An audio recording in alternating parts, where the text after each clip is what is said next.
This video shows how to buy shares of New Fortress Energy Inc., a company focused on liquefied natural gas infrastructure and logistics, listed on NASDAQ under the ticker NFE.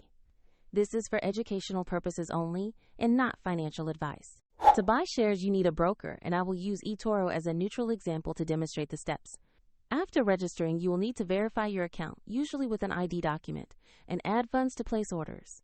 Use the platform search bar and type the ticker NFE to find New Fortress Energy Inc. Make sure you select the NASDAQ listing to ensure you have the correct stock. On the asset page, you can read basic company information and view the price chart with recent market data. Confirm the company name and ticker NFE to verify this is the right stock. Click Invest or Buy, enter the monetary amount you want to allocate, then carefully review the order details and confirm the trade. If the market is closed, the order may be queued or executed later. And if you do not have enough funds, the platform will prompt you to add money before confirming. Your new position will appear in your portfolio and order history so you can monitor it. Check the description for the example eToro link if you want to follow the same steps.